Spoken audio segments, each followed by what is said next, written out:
G'day guys, and today Shorty and I are going to review the game which was between the Cats and the Pies at the MCG, and it was the Cats getting home by 11 points in a pretty scrappy affair, but Geelong found a way, and that's all they really needed to do. They've notched a guaranteed top 4 spot, so they'll get the double chance, and we'll be playing for a top 2 position next week against the Giants, which will be massive, and we'll discuss that later in the piece. But mate, we went there yesterday and got along to the G and saw the Cats play. It won't go down as one of the highlights of the year, but we got the job done. We got the chocolates. How did you see the game? That's right, mate. Sometimes you just pull the trigger on going an away game, and sometimes you're really pleased that you did, and other times you're not. In those games, you just can't pick them. I mean, it wasn't a great crowd. It wasn't a great spectacle, and yeah, look, we were just pleased to come away with the 4 points, and as you said, it wasn't pretty.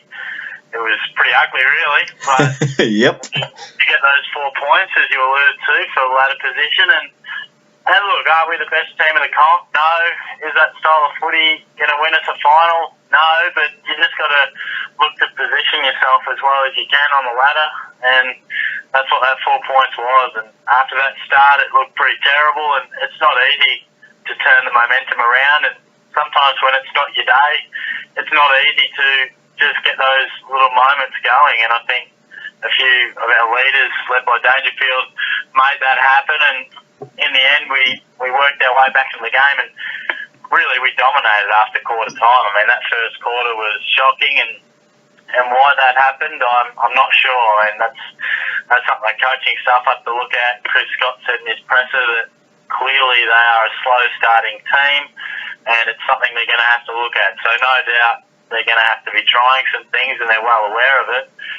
But we did fight our way back, and then when we did get in front, I thought we shut the game down really well in that last 8 or 9 minutes. Yep. So often it's very tough to stop the flow of the game with all the rules and how quickly they call play on and all those things. It's harder to shut games down now, but we shut it down really well and made sure that Collingwood didn't get another look in. But certainly bigger picture thinking, there's no doubt there's a big query on us at the MCG, that's for sure. That extra 30 metres wider than it is to Simonds Stadium certainly seems to catch us out. I don't think we're a slow team. I don't think we're an unfit team. But for whatever reason, certainly defensively, our structures seem to leak a little bit more on the wide expanses of the G. But yeah, as we were talking at the game, mate, obviously the old man was fuming and we weren't pleased by any means, but it's frustrating, and you can't always judge every game on, is that going to win us a flag, or is that finals footy? Sometimes it's not your day for whatever reason that is. That's for Chris and the boys to work out. That wasn't our day. We managed to turn it around, get a win, wheel our way over the line. And as I said on the walk home, I think you just got to hope that if we can position ourselves well enough, we avoid the G, get a first final at Simonds, beat the Giants hypothetically, and then you just hope that we can click and just string it together, and buzzer arrives and Darijoe and sell whatever day out. You just hope, because for sure, we probably have a game that can be taken anywhere in Australia, but unlike, you look at Sydney, they certainly can, but you just got to hope from a supporter's point of view that we can position ourselves well enough and then cross the fingers that the cards fall at the right time. But yeah, just pleasing to get a valuable 4 points, I suppose, mate. But anyway, I might grab a water after that. I've been talking for a while. What did you think of it, mate? Sounds like a plan, mate. Fix yourself up there. Look, yeah, obviously pleased to get the result we got, which was essentially 4 points on the night, or on the day, I should say.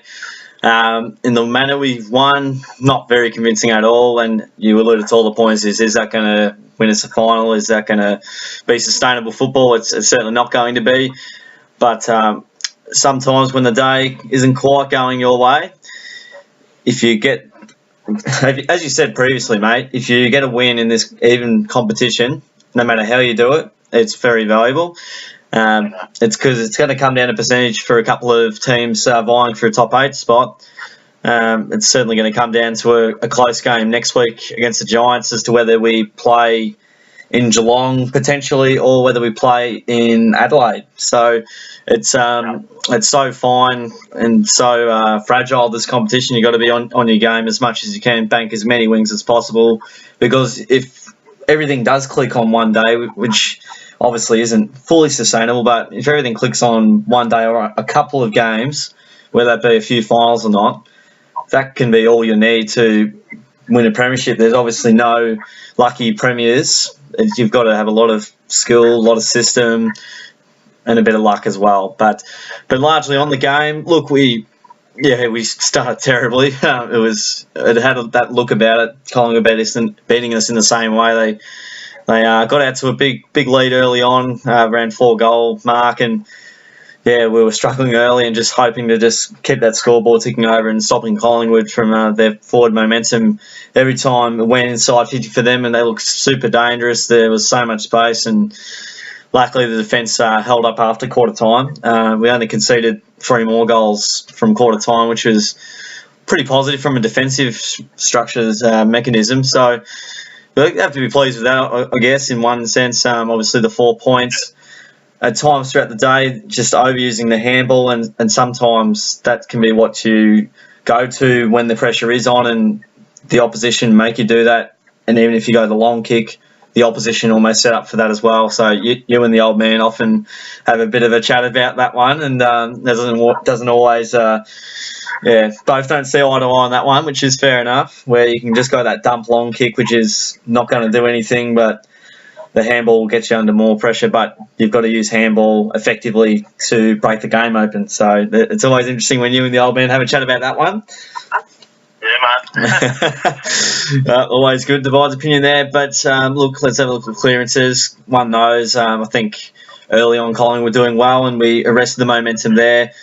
Stack of inside 50s. If we can make the most, I think a lot of it was due to Hawkins not playing, players not sure where to go, maybe a bit too Hawkins conscious, not sure there.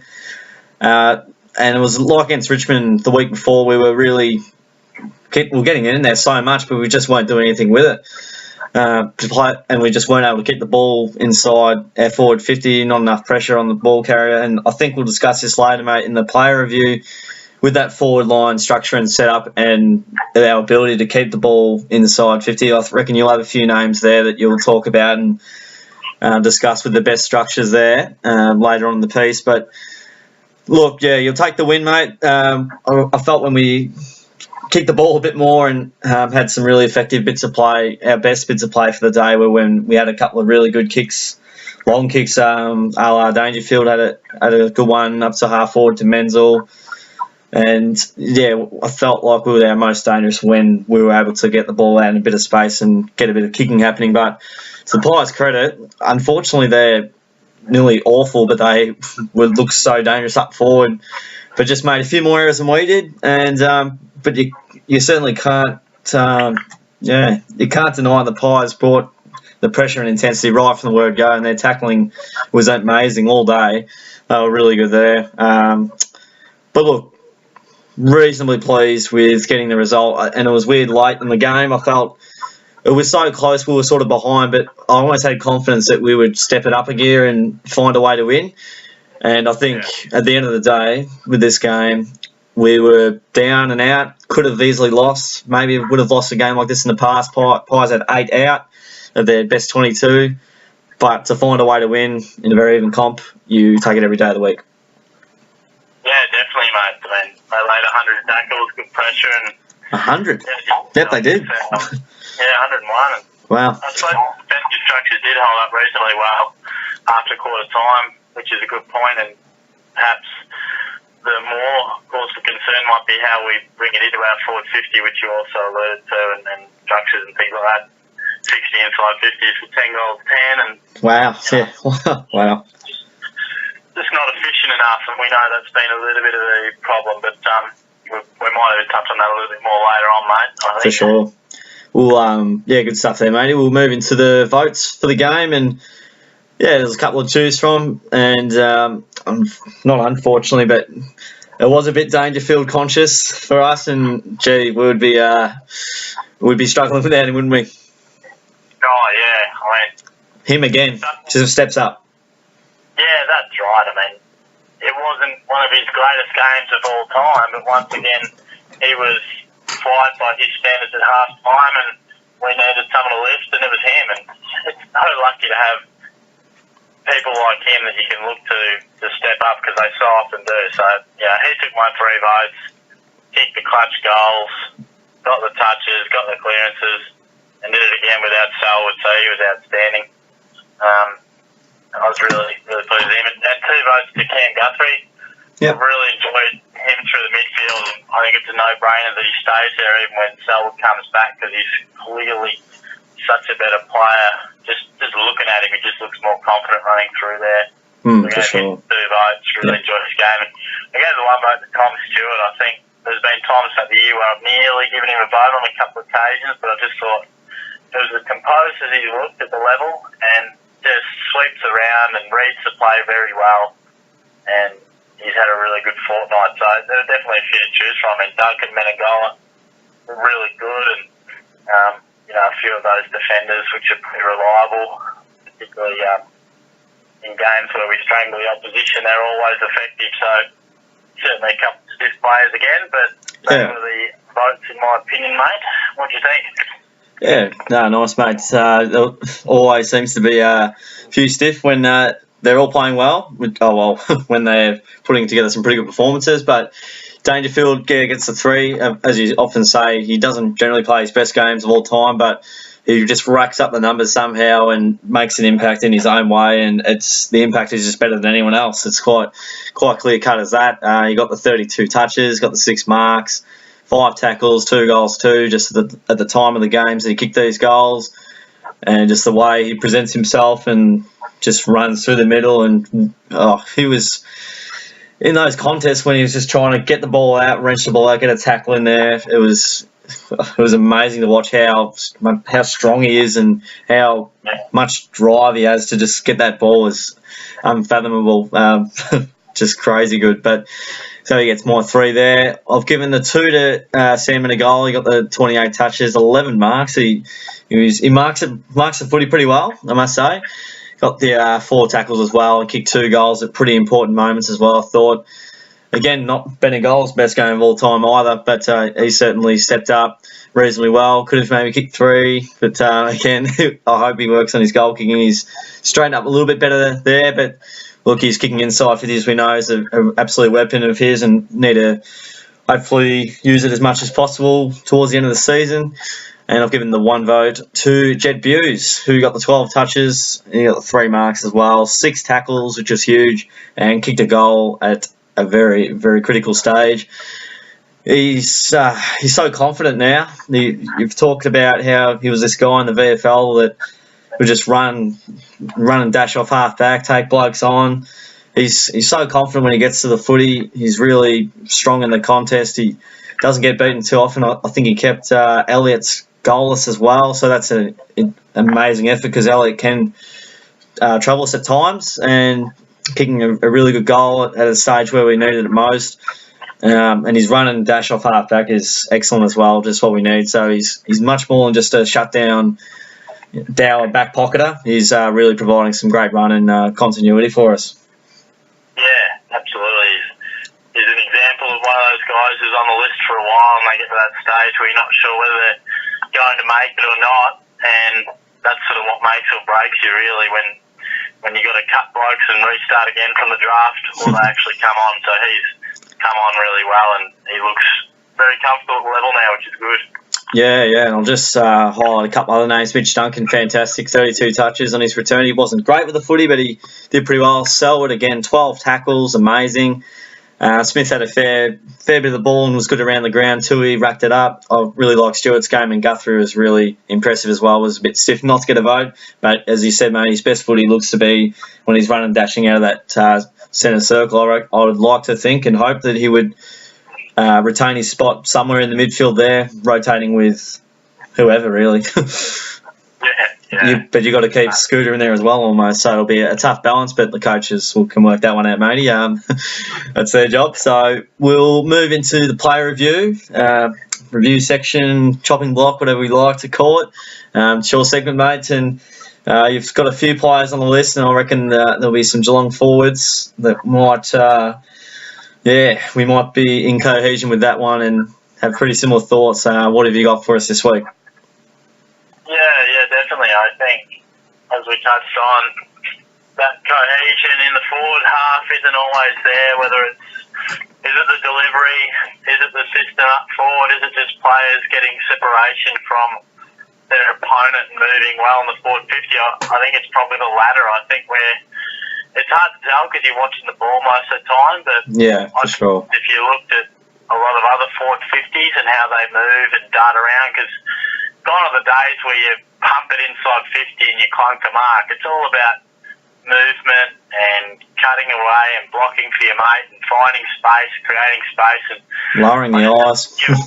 Like when you've got Hawkins, Buzzer, Stanley, Taylor, and throw Menzel in there because he offers no defensive pressure. And of course, all those tools aren't going to be in the one team, but they're all sort of the guys that are generally somewhat of a mix, and they're very slow, and I love what Buzzer's doing, and obviously Hawkins is a lock, but I think that's something we've got to look at. Obviously Cockatoo is super valuable to what we're doing. Parfitt, even though it said he was dropped, Scotty said it was a management thing physically, so yeah, that's promising. He'd be back into the side, and I definitely think an up-and-running Cockatoo and Parfitt are very important, and look, Parsons does his bits and pieces.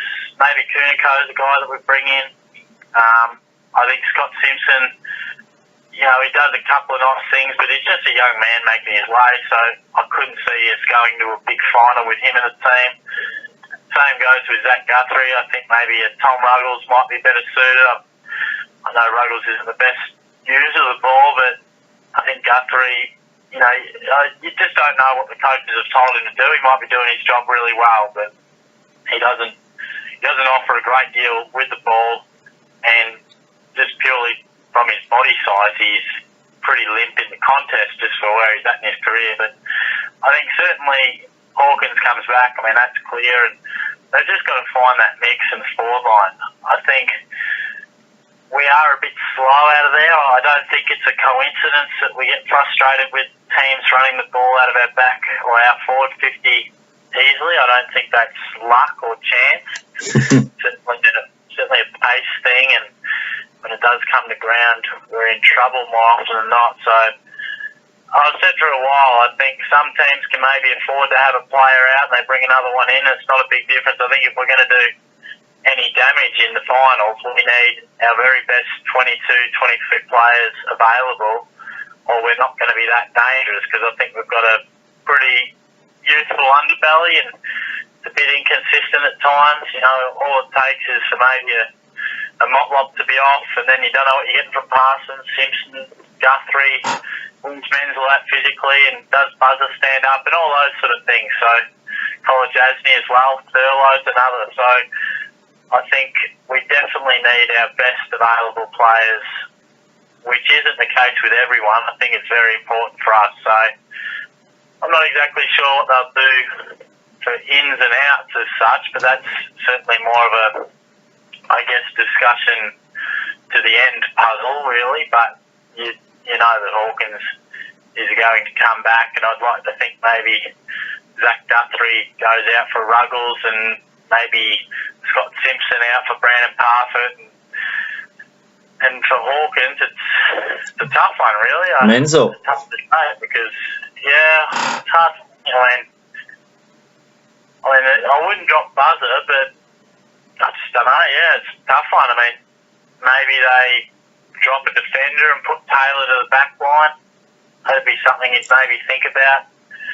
Is that College Asney, even though he's played a little bit on the wing, he certainly does play a fair bit back line as well. So maybe you do drop College Asney, put Taylor to the back line, which I still think when he's made to be a genuine forward. Last week he had a great role on Rance and played a really good role.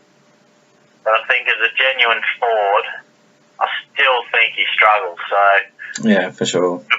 That could be something they potentially do. But I'm not sure if you have too much to add on to that, mate. I think we probably see eye to eye on that a fair bit. But what do you reckon? Yeah, I think Menzel's position in the side. I mean, they love him. They absolutely love him and his potential. If he clicks one game, he can kick 4 or 5 and win you the game. I think that's what they hold on to maybe too much. Kicked 2 points on the weekend. Got a bit of the ball, a few marks up the ground, a bit of cheap ball there. But he offers nothing in a high marking contest. He offers nothing defensively, as you said. He's not getting snags on the board, and which is his probably only trick, as you allude to a little bit there. So, look, for mine, he's a liability at the moment. If he's not clunking it, if he's not getting on the ground, I don't really know what he's in the side for at the moment for. He's in the side really for potential. I don't think he's quite right at the moment. I'd say still, obviously, I don't think he's ever going to be right for the record. Obviously, it's just going to be a constant management thing throughout the rest of his career, however long that may be. But yeah, I have massive concerns over him. I'm not just saying because of this week. It's been a number of weeks where he just really hasn't offered much. Kicked 2 last week against the Tigers. Wasn't well beating goals by any means, but yeah, I mean, even if we give him a rest, gets 2 weeks off going into the finals, and you freshen him up, maybe potentially. But look, yeah, you'll certainly bring Hawkins back into the side. And it'll be very tough to know who comes out for Hawkins, but I'd certainly love to see Parfitt back in. And I think, as you said, and Scotty said in the presser, it's mainly for management reasons for his body. And good on him. They may have thought he struggled a little bit against the Tigers, which is fair to say. Not many to choose from, but yeah, as you say, I've basically seen eye to eye, Guthrie and Simpson. I wouldn't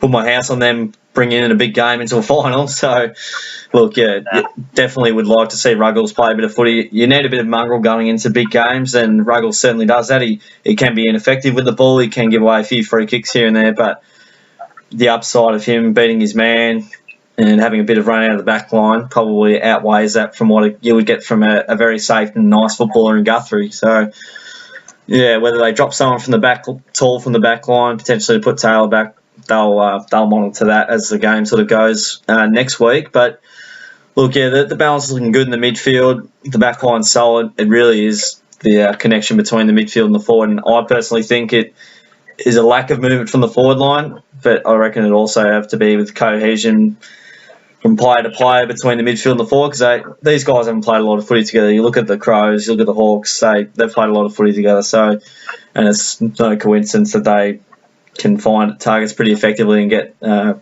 tremendous amount of opportunity marks inside 50. So, yeah, I guess those are some of my overriding thoughts. It wouldn't be, there's no axe swinging here, but hopefully get it right at match committee, get the attitude right for next week, and should be in pretty good stead. So hopefully mount a case for a top 2 spot. Yeah, no, definitely, mate. And nicely done. I mean, I suppose we'll take a quick little look at the Giants, even though we've probably already spoken about the bigger picture a fair bit. But I mean, that's going to be a huge game, isn't it? I mean, really, the finals start a week early for us, because this is as good as a qualifying final. Man, the difference in winning and losing is a plane trip, and it's big. Spot on, mate. Yep. So as we've said throughout the show today, we've got the Giants at Simonds, which will be Saturday night, mate, and very excited to get along to that one, and it'll be good to have you alongside to wheel the Cats over the line. It'll be good, but for sure. So, yeah, massive game. It's a qualifying final before the qualifying final potentially. Obviously, we're pretty good at home, and out of the 3 games going back a couple of weeks, going into these 3 games, Richmond, Collingwood, and the Giants. Giants probably the one I was most confident about, and they're on the up, has to be said. But mainly with personnel coming back in Hawkins and Duncan, swayed me to be more confident going into the Giants game. But got the monkey off the back of the Pies. I think that's our first win since 2014, potentially. I would have to 100% double check that, but it'd be around there.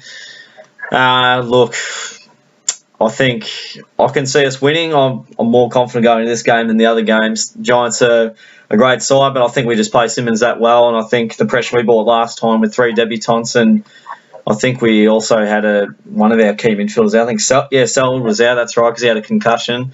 We won't have Selwood. I was hoping we'd have him this week, mate, but I think Guthrie will certainly complement the midfield this time around.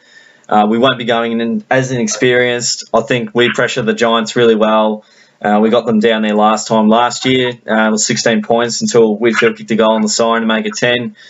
And it was a tight tussle there. And I think we got the pressure and the weapons to hopefully get the job done. They're arguably one of the best three sides in it, along with the Crows and the Swans. But I think if everything goes right for us, we bring the right attitude, which I reckon we will against a bigger club. I can see us winning. It'll be very close. It'll be within the 2-goal sort of range. It'll be very close, and hopefully we get a win, so then we can hopefully repeat and maybe streamline our way into a prelim final. What do you reckon, mate? Yeah, absolutely. I mean, it's going to be huge, isn't it? Like, there's massive things to play for. Of course, when we mentioned playing trip, I mean, that's probably presuming we're just guessing that Richmond are going to win their last game. I mean, they would then, we could potentially either finish second with a win and host the final, or Richmond win, Giants win, and we slip down to fourth. So it is big. As I said, I think we have to get a Simonds home final to do some damage in September, and that's going to be all based on how we play on Saturday. So I'm pretty wary of the Giants. I mean, like you, I think we are very, very tough to beat at Simonds, no matter who you are. But certainly the Giants, we know they're getting up and going now. They've got genuine weapons all over the field. That tsunami that they talk about, the orange tsunami, and that is something that can really trouble us, I feel, the way they move the ball. They move it swiftly.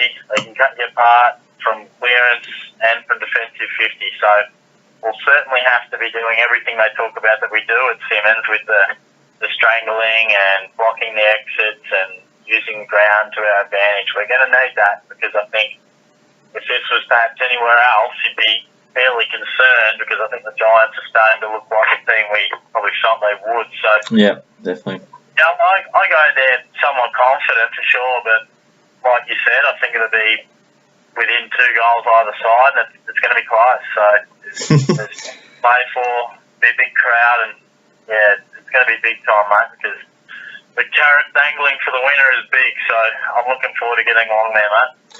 Oh, mate, yeah, it's pretty exciting. Either we're bigger picture stuff, guys. Either way, we'll be playing the Giants at their home deck if Richmond lose, I believe. If we lose, Richmond win, I believe we play Adelaide in Adelaide Oval, which, let's be honest, is probably the worst trip possible for us, because we drew the Giants earlier in the year at their home deck, and they haven't been amazing there, but still you would take probably us at Simonds against the Giants, into the Giants at their home ground, into the Crows, probably the least, probably the worst case scenario, because it's probably nearly impossible to win over there. Let's be real here. So, very excited, mate. Can't wait to go there with you and cheer them on, and hopefully wheel the Cats over the line. Yeah, definitely, mate. I'm looking forward to it. It'll be good. Oh boy, get excited for the Cats fans. Hopefully, get the job done over the Giants next week. It'll be absolutely critical, mission critical. Could be the difference into us making a prelim, making any damage in September. So strap yourselves in. We'll get the review happening for that after that game. And Darijoe's got the Geelong Goal video highlights up for this week for this game. Geelong Collingwood, I'll have the link in the description for you guys. And thanks, heaps, for sticking around. Muchly appreciate for your time listening in. And feel free to give the video a like and subscribe. It'd be great. Thanks again. I'll catch you guys all next time.